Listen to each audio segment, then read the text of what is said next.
بسم اللہ الرحمن الرحیم۔ گمنام ہیروز کے معزز ناظرین، السلام علیکم۔ آئیے چلتے ہیں کہانی کی طرف۔ تم نے تنہا ایسا نہیں کیا ہوگا، تمہارے ساتھ اور بھی لوگ ہوں گے۔ یقین کرو یا نہ کرو، میں بالکل تنہا ہوں۔ پھر تو تم زبردست ہو، میرے لیے کام کرو گی۔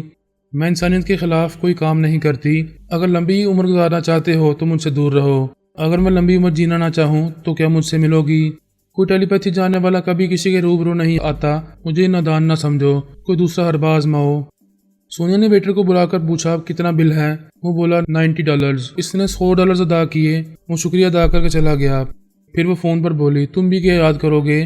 میں نے ایک ویٹر کی آواز سنائی ہے، اب تم اس کے دماغ میں سے معلوم کرو گے کہ یہ کون سا ہوٹل ہے اور میں میامی کے کس حصے میں ہوں۔ روبرو آ سکتے ہو تو آؤ، مگر نہیں آؤ گے اپنے کتوں کو بھیجو گے۔ اس نے ہنستے ہوئے فون کو بند کر دیا۔ سینڈی نے ویٹر کے مختصر سے خیالات پڑھے، پھر فوراً ہی خیال خانے کی چھلانگ لگا کر فرینک بلیو کے اندر پہنچا۔ اسے بولا وہ عورت سی سائڈ ہوٹل کی بالکونی میں ہے، فوراً اسے جا کر پکڑو، وہ بہت چالاک ہے۔ اسے نکل بھاگنے کا موقع نہ دینا، کوشش کرو کہ اسے زندہ گرفتار کرو۔ میں اسے بہت کچھ اگلوانا چاہتا ہوں۔ وہ پھر ویٹر کے دماغ میں آیا، وہ کچن میں مصروف تھا۔ اس نے اسے پھر بالکونی کی طرف جانے پر مائل کیا۔ وہ چاہتا تھا کہ فرینک بلیو کے وہاں پہنچنے تک سونیا کی نگرانی کرتا رہے۔ وہ ویٹر کے اندر رہ کر بالکونی میں آیا تو سونیا وہاں نہیں تھی۔ ویٹر تیزی سے چلتا ہوا سیڑھیوں سے اترتا ہوا ادھر ادھر دیکھنے لگا، وہ دکھائی نہیں دے رہی تھی۔ وہ باہر جانے لگا۔ ہوٹل کے مالک نے اسے روک کر پوچھا، ڈیوٹی چھوڑ کر کہاں جا رہے ہو؟ کچن میں جاؤ۔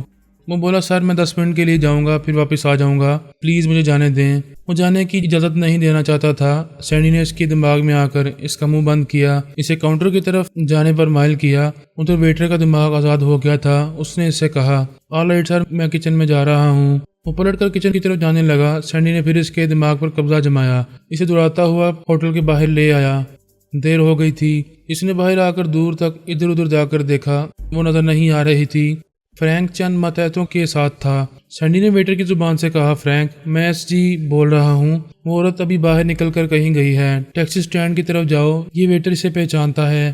وہ سب ٹیکسی سٹینڈ کی طرف جانے لگے۔ ویٹر سے سونیا کا لباس، اس کا ہیئر سٹائل اور تمام حلیہ تفصیل سے معلوم کرنے لگے۔ وہ ٹیکسی سٹینڈ کے آس پاس نظر نہیں آئی۔ فرینک بلیو نے اپنے آدمیوں سے کہا، تم لوگوں کو اس کا حلیہ معلوم ہو چکا ہے، ایسی کوئی عورت تنہا نظر آئے تو اسے جانے نہ دو، فوراً باس کو فون پر مطلع کرو۔ وہ سب مختلف سمتوں میں چلے گئے۔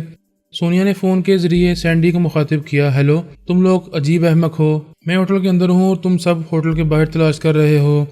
اس نے فوراً ہی فرینک بلیو کے دماغ میں آ کر کہا، وہ ہوٹل کے اندر ہے، ویٹر کے ساتھ اندر جاؤ، اپنے آدمیوں کو ہوٹل کے دروازے پر کھڑا کر دو، انہیں کہہ دو کہ کسی بھی عورت کو باہر نہ جانے دیں۔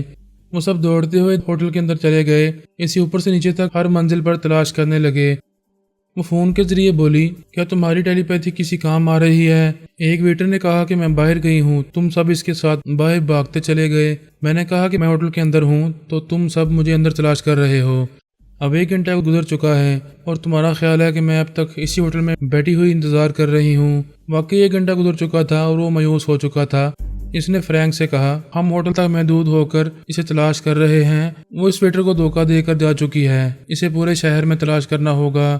وہ سب پھر ہوٹل کے باہر گئے۔ فرینک بلیو نے اپنے آدمیوں سے کہا، تم سب اپنی گاڑیوں میں جاؤ اور اسے مختلف علاقوں میں تلاش کرو۔ وہ سب چلے گئے۔ اس نے فون کے ذریعے اپنے مزید ماتحتوں کو حکم دیا کہ وہ اپنا کام دھندہ چھوڑ کر اس عورت کو تلاش کریں۔ اس نے بلیو جینز اور اورنج کلر کی شرٹ پہنی ہوئی ہے، گلے میں سیاہ رنگ کا سکارف ہے، اس کی زلفیں سنہری ہیں اور شانوں تک لہراتی ہیں۔ ایسی کوئی عورت نظر آئے تو فوراً باس سے فون پر رابطہ کرو۔ اس کے درجنوں ماتحت پورے میامی شہر میں پھیل گئے۔ صبح 4 بجے تک انہوں نے 20 ایسی عورتوں کو پکڑا جو تنہا تھی اور وہ سونیا کے لباس اور حلیے سے ملتی جلتی تھیں۔ سینڈی گری نے ایک ایک کے دماغ میں جھانک کر دیکھا، اچھی طرح ان کے خیالات پڑے۔ ان میں سے بعض سیدھی سادی گھریلو عورتیں تھیں اور بعض مین ہنٹر تھیں، گلی کوچوں میں مردوں کو شکار کرتی تھیں۔ سینڈی نے جھنجھلا کر کہا، ان میں وہ نہیں ہے جس کی تلاش ہے، انہیں جانے دو، تم لوگ کسی کام کے نہیں ہو، پوری رات گزر چکی ہے اور تم لوگ اس ایک عورت کو تلاش نہیں کر پائے۔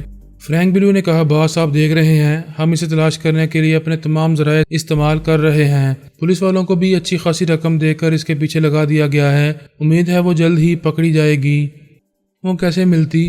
جو چیز بغل میں چھپی ہو اسے سارے شہر میں ڈھونڈ مارو، وہ کبھی نہیں ملے گی۔ وہ فرینک بلیو کی کار میں پچھلی سیٹ پر لیٹی ہوئی تھی۔ کار کے شیشے کلرڈ تھے، وہ باہر سے دکھائی نہیں دے رہی تھی۔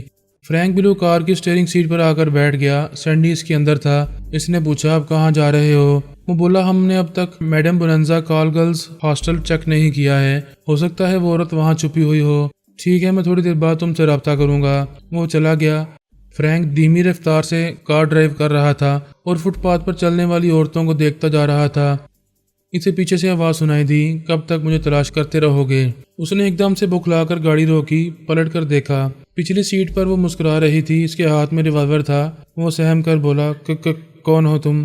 میں وہی ہوں، بلو جینز اور اورنج کلر کی شرٹ، گلے میں سیاہ سکارف، اور دیکھو سنہری زلفیں شانوں تک لہرا رہی ہیں۔ کیا ریوالور کے سامنے زلفوں پر شاعری فرماؤ گے؟ وہ تھوک نکل کر بولا، ہماری کوئی ذاتی دشمنی نہیں ہے، ہم تو ایک دوسرے کو جانتے بھی نہیں۔ یقین کرو میں تمہاری جیسی سمارٹ عورت سے دوستی کرنے کے لیے تمہیں تلاش کر رہا تھا۔ میں بھی تمہیں آزماؤں گی کہ دوستی کے قابل ہو یا نہیں۔ کار آگے بڑھاؤ، کہیں ویرانے کی طرف چلو، آرام سے دوستی ہوگی۔ اس نے گاڑی دوبارہ سٹارٹ کر کے آگے بڑھائی۔ وہ بولی، اپنے باس اور اپنے دھندے کے بارے میں سچ سچ بتاؤ گے تو دوستی ہوگی۔ میں باس کا دست راست ہوں، اس کے باوجود اس کا نام اور پتہ نہیں جانتا۔ ہم سب اسے ایس جی کہتے ہیں اور فون پر اس سے رابطہ کرتے ہیں۔ وہ کہتے کہتے رک گیا۔ وہ بولی، کچھ چھپاؤ گے تو پچھتاؤ گے۔ میں کچھ نہیں چھپاؤں گا، وہ ٹیلی پیتھی جانتا ہے، بہت خطرناک ہے، لیکن تم سے متاثر ہو گیا ہے۔ اسے تمہاری جیسی سمارٹ عورت کی ضرورت ہے۔ کیا تم اس کی دست راست بننا چاہو گی؟ منہ چھپانے والے چھپ کر وار کرتے ہیں۔ وہ کبھی میرے سامنے نہیں آئے گا، اس لیے اس کی باتیں نہ کرو۔ اس نے ایک ویرانے علاقے میں گاڑی روک دی۔ سونیا کار سے باہر آ کر بولی، باہر کھلی فضا میں آؤ۔ وہ دروازہ کھول کر باہر آیا، پھر بولا، ٹھیک ہے، باس کی باتیں نہیں کروں گا، ہم دوست بن کر رہیں گے۔ میں تمہارے باس کو بے نقاب کرنا چاہوں گی تو تم دشمن بن جاؤ گے۔ نہیں، تم سے اور گہری دوستی ہو جائے گی۔ میں خود اسے بے نقاب دیکھنا چاہتا ہوں۔ وہ ہنس کر بولی، وہ تمہارے اندر ہے اور تم اس کے خلاف بول رہے ہو۔ ابھی وہ میرے دماغ میں نہیں ہے، پھر کسی وقت آ کر تمہارے خیالات پڑے گا کہ میری طرح تم بھی اسے بے نقاب کرنا چاہتے ہو۔ میں اسے باتیں بناؤں گا کہ تمہیں ٹریپ کرنے کے لیے اس کے خلاف بول رہا ہوں۔ ویری اسمارٹ، میں تم سے دوستی کروں گی۔ سونیا نے ریوالور کو ایک طرف پھینک کر مسافے کے لیے ہاتھ بڑھایا۔ فرینک نے تیزی سے کوٹ کے اندر ہاتھ ڈال کر ایک پستول نکالا۔ اسی لمحے میں اس کے ہاتھ پر ایک لات پڑی، پستول ہاتھ سے نکل کر فضا میں اڑتا ہوا دور گیا۔ سونیا نے اس طرف چھلانگ لگائی، پستول کے پاس آ کر اسے اٹھاتے ہوئے پلٹ کر دیکھا۔ فرینک نے اس کا پھینکا ہوا ریوالور اٹھا لیا۔ دونوں ایک دوسرے کے نشانے پر آ گئے۔ اسی وقت سینڈی کی آواز سنائی دی۔ وہ فرینک کی زبان سے بول رہا تھا، میں فرینک کا باس ایس جی بول رہا ہوں، کوئی گولی نہ چلائے، دونوں مریں گے، خواہ مخواہ جان سے جائیں گے۔ وہ بولی، تمہیں میری نہیں اپنے دست راست کی فکر ہے۔ تم نے اپنے حواریوں کو یہاں پہنچانے کے لیے کہا ہے، تمہیں ان کا بھی انتظار ہے۔ ان کے آنے تک تم مجھے باتوں میں لگائے رکھو گے۔ سینڈی نے سوچ کے ذریعے فرینک سے کہا، یہ بہت چالاک ہے، ہمارے آدمیوں کے آنے تک فرار ہو جائے گی، تم خطرہ مول لو، فوراً گولی چلا کر اسے زخمی کرو۔ فرینک نے سونیا سے کہا، تم خواہ مخواہ دشمنی مول لے رہی ہو جبکہ دوستی کر سکتی ہو۔ تمہاری دوستی کا نمونہ بھی دیکھ چکی ہوں، اب میری دوستی دیکھو۔ میں پہلے تمہیں فائر کرنے کا موقع دیتی ہوں، گولی چلاؤ۔ وہ تو یہی کرنے والا تھا۔ اس نے فوراً ہی نشانہ لے کر ٹریگر کو دبا دیا۔ ایک بار پھر دبایا، کھٹ کھٹ کی آواز ہوئی، گولی نہیں چلی۔ وہ خالی ریوالور کے ذریعے سے الو بنا کر اس ویرانے میں لائی تھی۔ اس کے ہاتھ سے ریوالور چھوٹ گیا۔ وہ فوراً ہی دونوں ہاتھ جوڑ کر زمین پر گھٹنے ٹیک کر بولا، مجھے معاف کر دو، ایک موقع دو، تم سچ مچ گریٹ ہو، دوستی کے قابل ہو، لیکن میں تمہارا غلام بن کر رہوں گا۔ اپنے باس کے غلام رہو اور اسے کہو ٹیلی پیتھی کے ذریعے اپنی جان بچائے۔ سینڈی نے کہا، میں تم سے التجا کرتا ہوں، اسے گولی نہ مارو، میں تمہیں بہت بڑی آفر دینا چاہتا ہوں۔ رات کی خاموشی میں ٹھائیں کی زوردار آواز دور تک گونجتی چلی گئی۔ سینڈی کی سوچ کی لہریں فرینک کے مردہ دماغ سے نکل گئیں۔ اب وہ نہیں دیکھ سکتا تھا کہ سونیا کیا کر رہی ہے اور کہاں جا رہی ہے۔ اس کے کئی مسلح ہواری ادھر آ رہے تھے۔ وہ ایک کے دماغ میں رہ کر وہاں پہنچا تو میدان صاف ہو چکا تھا۔ وہاں فرینک کی لاش پڑی ہوئی تھی، سونیا اس کی کار لے کر چلی گئی تھی۔ وہ سب اپنی گاڑیوں میں دور دور تک جا کر اسے ڈھونڈتے رہے، لیکن اس کے سائے تک بھی نہ پہنچ سکے۔ وہ کئی کلومیٹر کا فاصلہ طے کر چکی تھی۔ ایک مڈ وے ٹاؤن میں آ کر فرینک کی کار کو ایک جگہ چھوڑ دیا۔ ایک ہوٹل میں آ کر سوچنے لگی، مجھے کہاں جانا چاہیے، میرے اپنے مجھے کہاں ملیں گے۔ یہ عجیب بات ہے کہ جہاں جا رہی ہوں مجرموں سے ٹکرا رہی ہوں۔ کیا اس دنیا میں شریف لوگ نہیں ہیں؟ اب وہ کسی شریف مرد یا عورت سے دوستی کر کے آگے بڑھنا چاہتی تھی۔ ہوٹل کے باہر ایک 6 برس کی بچی کھیل رہی تھی۔ ایک گیند کو دیوار پر مار کر واپس اسے کیچ کرنا چاہتی تھی، لیکن کیچ نہیں کر پا رہی تھی۔ سونیا نے اس کے پیچھے آ کر گیند کو کیچ کیا، پھر مختلف طریقوں سے گیند کو دیوار پر مار کر کیچ کرنے لگی۔ سونیا بھی اچھل رہی تھی، کبھی کلا بازی کھا رہی تھی اور کبھی گیند کی طرف پیٹ کر کے اسے دیکھے بغیر کیچ کر رہی تھی۔ بچی خوش ہو کر تالیاں بجانے لگی۔ سونیا نے اس سے مصافحہ کرتے ہوئے کہا، میرا نام وہ ہے جو تمہیں سب سے زیادہ پسند ہے، بولو دنیا میں سب سے پیارا نام کیا ہے؟ وہ بولی، میریا، یہ میری ممی کا نام تھا یعنی اب نہیں ہے، وہ گارڈ کے پاس چلی گئی ہیں، گرینڈ پا کہتے ہیں وہ جلد ہی واپس آئیں گی، تو سمجھو کہ ممی واپس آ گئی ہیں، میرا نام بھی میریا ہے۔ ایک بوڑھے نے قریب آ کر کہا، میں دور سے دیکھ رہا تھا تم میری پوتی کو ہنسا رہی ہو، ورنہ یہ 2 دنوں سے ہنسنا بھول گئی تھی۔ یہ ہنسنا کیوں بھول گئی ہے؟ کوئی ٹریجڈی ہوئی ہے؟ اس کی ممی ایک حادثے میں ہلاک ہو گئی ہے، اس بچی کے ذہن پر ماں کی موت کا برا اثر پڑا ہے۔ سونیا نے کہا، میں اس کی ممی کی ہم نام ہوں، میرا نام بھی میریا ہے، میں اسے اتنا پیار دوں گی کہ یہ ماں کا غم بھول جائے گی۔ آپ کی فیملی میں اور کتنے افراد ہیں؟ صرف ایک بیٹا ہے، ہماری اس سے نہیں بنتی، بیبی بھی اپنے باپ سے ڈرتی ہے اور نفرت کرتی ہے، میں اسے لے کر واشنگٹن جا رہا ہوں۔ وہ بولی، میرا اس دنیا میں کوئی نہیں ہے، کیا میں بیبی کی دیکھ بھال کے لیے آپ کے ساتھ رہ سکتی ہوں؟ بیبی نے سونیا کا ہاتھ پکڑ کر کہا، تم بہت اچھی ہو، کیا میرے ساتھ رہو گی؟ گیند کیچ کرنا سکھاؤ گی؟ سونیا کے ساتھ وہ بوڑھا بھی ہنسنے لگا۔ اس نے سونیا سے مصافحہ کرتے ہوئے کہا، میرا نام جان ریڈی ہے، میں نہیں جانتا تم کون ہو، کہاں سے آئی ہو، اور یہ بھی نہیں جانتا کہ مجھے نقصان پہنچاؤ گی یا میرے زخموں پر مرہم رکھو گی۔ میں اپنی پوتی پنکی کی ہنسی کی خاطر تم پر بھروسہ کروں گا۔ سونیا کو ایک سہارا مل گیا، رشتہ داری مل گئی۔ وہ دادا اور پوتی کے ساتھ واشنگٹن چلی گئی۔ سینڈی کے لیے تھک ہار کر سو گیا۔ دوسری صبح آنکھ کھلی تو ضروری کاموں سے نمٹنے کے دوران کبھی سونیا کے بارے میں اور کبھی عدنان کے بارے میں سوچتا رہا۔ ان دونوں نے اسے لاکھوں کروڑوں ڈالرز کا نقصان پہنچایا تھا اور اب تک اس کی گرفت میں نہیں آئے تھے۔ پچھلی رات سونیا کہیں گم ہو گئی تھی اور عدنان پچھلے 2 ہفتوں سے اسے دوڑا رہا تھا۔ کبھی کبھی یوں لگتا تھا وہ گرفت میں آنے والا ہے، مگر آتے آتے ہاتھوں سے نکل جاتا تھا۔ سینڈی گرے تو دشمن تھا، میں دادا ہو کر اسے پکڑ نہیں پا رہا تھا، پورس باپ ہو کر اس کے پیچھے دوڑتا رہتا تھا۔ الپا، کبریا، اللہ بی بی اور فرمان سب اس انتظار میں تھے کہ کبھی وہ ایک سوچ پر مرکوز رہ کر ہمیں یہ معلوم کرنے کا موقع دے گا کہ وہ کہاں ہے اور کس طرح سے ہم اسے گھیر پائیں گے۔ عدنان اپنے حال میں مست تھا۔ وہ میڈم مورینا اور اس کے شوہر ڈسوزا کو ممی اور ڈیڈی بنا کر آرام سے دن رات گزار رہا تھا۔ اسے اب تک آگہی نہیں ملی تھی کہ اسے اپنے بچھڑے ہوئے باپ کے پاس جانا ہے یا نہیں۔ اس کے دماغ میں کوئی مشورہ الہام کی طرح اترتا تھا، تب وہ اس پر عمل کرتا تھا۔ ڈسوزا ضروری کام سے واشنگٹن جا رہا تھا۔ عدنان سے اس قدر متاثر تھا کہ اسے چھوڑ کر جانا نہیں چاہتا تھا۔ مورینا نے کہا، کوئی بات نہیں، میں اپنے بیٹے کو لے کر تمہارے ساتھ چلوں گی۔ ادھر سینڈی گرے نے دن کے 11 بجے خیال خوانی کی۔ عدنان کے دماغ میں پہنچا تو ایک ہی سوچ پر ٹھہرا ہوا تھا، مختلف خیالات گڑبڑ نہیں ہو رہے تھے۔ وہ ایک طیارے میں سفر کر رہا تھا۔ سینڈی سیدھا ہو کر بیٹھ گیا۔ اب وہ دھوکہ کھانا نہیں چاہتا تھا۔ ہو سکتا تھا وہ پھر ٹی وی اسکرین پر طیارے میں سفر کرنے کا منظر دیکھ رہا ہو۔ یہ تصدیق کرنی تھی کہ وہ واقعی طیارے میں بیٹھا ہوا ہے۔ اس کے دائیں بائیں ایک عمر رسیدہ خاتون اور ایک مرد بیٹھے ہوئے تھے۔ وہ خاموش تھے۔ ان میں سے کوئی بولتا تو وہ اس کے دماغ میں پہنچ جاتا، اس طرح یقین ہو جاتا کہ وہ ٹی وی کا کوئی منظر نہیں ہے۔ وہ انتظار کرنے لگا۔ تھوڑی دیر بعد عدنان نے قریب سے گزرنے والی ہوسٹس کو مخاطب کیا اور اسے کولڈ ڈرنک کی فرمائش کی۔ وہ مسکرا کر بولی، ابھی لاتی ہوں۔ سینڈی سیر ہوسٹس کے دماغ میں پہنچ گیا۔ پتہ چلا وہ اندرون ملک کے ایک شہر سے دوسرے شہر پرواز کرنے والا طیارہ ہے اور وہ طیارہ واشنگٹن جا رہا ہے۔ یہ تصدیق ہو گئی کہ وہ عدنان واقعی اس طیارے میں سفر کر رہا ہے۔ ہوسٹس کے خیالات سے پتہ چلا وہ 1.5 گھنٹے بعد واشنگٹن پہنچنے والا ہے۔ اس نے فوراً ہی واشنگٹن کے ایک خاص ماتحت سے رابطہ کیا۔ پتہ چلا فرینک بلو کی ہلاکت کے باعث وہ میامی نائٹ کلب کا چارج سنبھالنے گیا ہوا ہے۔ اگر اسے واپس بلایا جاتا تو وہ 1.5 گھنٹے میں واپس نہیں آ سکتا تھا۔ پھر بھی اس نے اس کے ماتحت کو فوراً واشنگٹن واپس آنے کا حکم دیا۔ اس کی ایک گرل فرینڈ تھی، اس کا نام فلورا تھا۔ اس نے سینڈی سے بیزار ہو کر کہا تھا، تم مجھ سے کبھی شادی نہیں کرو گے، جھوٹے وعدے کرتے رہو گے، بہتر ہے ہم الگ ہو جائیں، میں کوئی دوسرا لائف پارٹنر ڈھونڈ لوں گی۔ سینڈی نے بھی فلورا کو چھوڑ دیا تھا۔ اب وہی یاد آ رہی تھی۔ اس نے خیال خوانی کے ذریعے سے مخاطب کیا، ہائے فلورا، میں ایسی بول رہا ہوں، کیسی ہو؟ آج میری یاد کیسے آ گئی؟ تم سے ایک کام ہے، ایک ڈومیسٹک فلائٹ نیو یارک سے واشنگٹن آ رہی ہے، وہ 12:30 بجے وہاں پہنچے گی، وقت کم ہے، فوراً ایئرپورٹ کے لیے روانہ ہو جاؤ۔ میں ایئرپورٹ کیوں جاؤں؟ کیوں تمہارا کام کروں؟ تم بے مروت اور خرجائی ہو۔ یہ ایسی باتوں کا وقت نہیں ہے، مجھے مجبور نہ کرو، ورنہ میں تمہیں لباس اتار کر ایئرپورٹ جانے پر مجبور کر دوں گا۔ فلورا جانتی تھی کہ وہ ٹیلی پیتھی کے ذریعے اسے تماشا بنا سکتا ہے۔ وہ سہم کر بولی، میں بھی جا رہی ہوں۔ اس نے کہا، اس فلائٹ سے 5 برس کا ایک بچہ آ رہا ہے، تم دور ہی دور سے اس پر نظر رکھو گی، میں ابھی تمہیں بتاؤں گا کہ وہ تنہا ہے یا اس کے ساتھ کوئی اور بھی ہے۔ اس نے دماغی طور پر حاضر ہو کر سوچا فلائنگ کمپنی والے 5 برس کے بچے کو تنہا سفر کرنے کی اجازت نہیں دیں گے، وہ طیارے میں ضرور کسی کے ساتھ ہے۔ وہ پھر ایئر ہوسٹس کے اندر پہنچ گیا۔ ہوسٹس نے اس کی مرضی کے مطابق عدنان کے پاس بیٹھے ہوئے ڈیسوزا سے پوچھا کیا آپ کچھ پینا پسند کریں گے؟ اس نے کہا نو تھینکس۔ وہ ڈیسوزا کے اندر پہنچ گیا۔ اس کے خیالات نے بتایا کہ وہ ایک ضروری کام سے واشنگٹن جا رہا ہے۔ اس کے ساتھ اس کی بیوی مورینا اور بیٹا عدنان ہے۔ سینڈی نے اس کی سوچ میں کہا یہ کیسے ہو سکتا ہے؟ عدنان ایک مسلمان ہے اور میں عیسائی ہوں۔ اس نے کہا 3 برس پہلے میری بیوی نے ایک بیٹے کو جنم دیا تھا، وہ مر گیا تھا، اب 3 برس بعد زندہ ہو کر واپس آ گیا ہے۔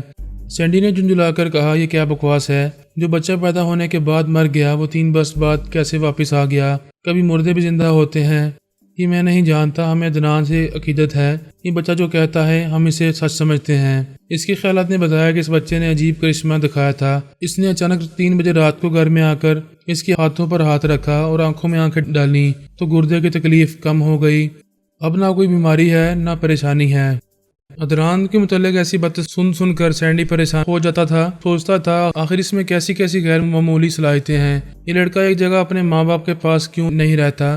ان سے بھی دور رہ کر کیوں بھٹکتا رہتا ہے؟ آخر یہ چاہتا کیا ہے؟ مجھ سے کوئی تعلق نہیں ہے، پھر بھی یہ مجھے نقصان کیوں پہنچاتا ہے؟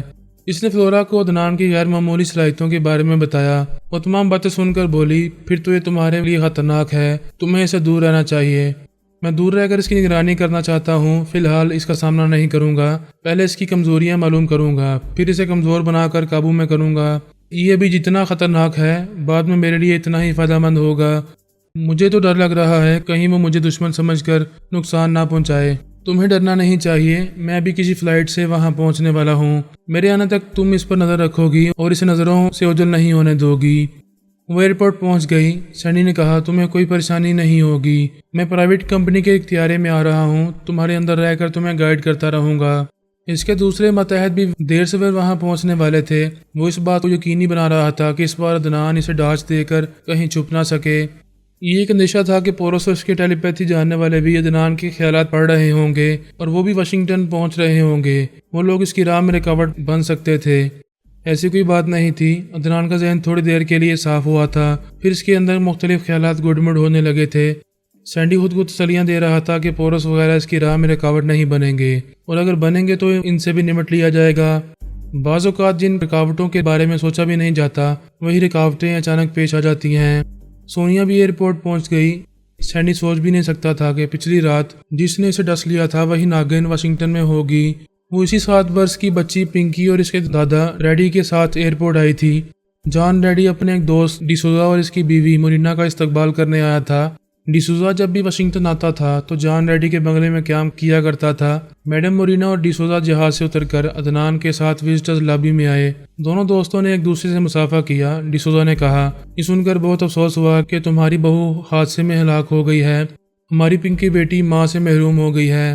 مورینا نے جھک کر پنکی کی پیشانی کو بوسہ لیا، بولی میری ممی بھی واپس آ گئی ہیں، یہ رہی ممی۔ وہ سونیا سے لپٹ گئی۔ جان ریڈی نے ان سے سونیا کا تعارف کرایا، اس کا نام بھی میریا ہے، اس سے پنکی کو اتنی ممتا مل رہی ہے کہ یہ اپنی ممی کو بھول گئی ہے۔ سونیا نے ان دونوں سے مصافحہ کیا۔ مورینا نے کہا تمہیں بہو کی جگہ یہ دوسری میریا مل گئی ہے، ہمیں تو سچ مچ ہمارا بیٹا مل گیا ہے، یہ دیکھو۔ مورینا نے پیچھے پلٹ کر آواز دی عدنان؟ وہ نہیں تھا۔ مورینا اور ڈیسوزا نے دور تک دیکھتے ہوئے کہا ابھی تو یہیں تھا، عدنان بیٹے عدنان۔ وہ اسے آوازیں دیتے ہوئے ادھر ادھر تلاش کرنے لگے۔ دوسری طرف فلورا سوچ کے ذریعے سینڈی سے کہہ رہی تھی کہاں ہے وہ لڑکا؟ مجھے کسی بوڑھے میاں بیوی کے ساتھ نظر نہیں آ رہا۔ سینڈی خیال خانی کے ذریعے ڈیسوزا کے اندر پہنچا تو پتا چلا عدنان کہیں گم ہو گیا ہے، اسے تلاش کیا جا رہا ہے۔ اس وقت سونیا ان سے پوچھ رہی تھی کیا وہ آپ لوگوں کے ساتھ جہاز سے اتر کر آیا تھا؟ مورینا نے کہا ہاں وہ ہمارے پیچھے پیچھے آ رہا تھا۔ سونیا نے کہا پھر وہ کہاں جا سکتا ہے، اسے یہیں کہیں ہونا چاہیے۔ وہ بھی آوازیں دینے لگی، اسے کیا معلوم تھا کہ عدنان اس کا پوتا ہے اور وہ پوتا اپنی دادی کے قریب آتے آتے دور ہو گیا ہے۔ ادھر سینڈی بوکھلا گیا تھا۔ وہ ڈیسوزا اور مورینا کے اندر رہ کر سونیا کی باتیں سن رہا تھا اور اسے آواز سے پہچان رہا تھا کہ وہ پچھلی رات والی پراسرار اور خطرناک عورت ہے، اس نے لاکھوں ڈالرز کا اسلحہ تباہ کیا تھا، فرینک بلو کو موت کے گھاٹ اتارا تھا، پھر وہاں سے فرار ہو گئی تھی۔ وہ سوچ بھی نہیں سکتا تھا کہ یوں اچانک اسے پھر نقصان پہنچانے کے لیے واشنگٹن کے ایئرپورٹ کی لابی میں چلی آئے گی۔ وہ فوراً ہی فلورا کے پاس آ کر بولا یہاں سے واپس جاؤ، اپنے کار کے پاس رہو، میں بھی پھر تم سے رابطہ کروں گا، عدنان کہیں گم ہو گیا ہے۔ مجھے واپس جانے کو کیوں کہہ رہے ہو؟ میں بھی اسے یہاں تلاش کروں گی۔ یہاں ایک بہت ہی خطرناک عورت ہے، میں نہیں چاہتا کہ وہ تمہیں دیکھے اور تمہارے پیچھے پڑ جائے۔ سورا وہاں سے چلی گئی۔ سینڈی کا دھیان دو طرف بٹ گیا۔ سونیا اس کی آواز پر چھا گئی تھی اور عدنان کو قابو میں کرنا بھی لازمی تھا۔ وہ یہ سمجھنے سے قاصر تھا کہ وہ لڑکا اچانک جگہ کیوں بدل دیتا ہے۔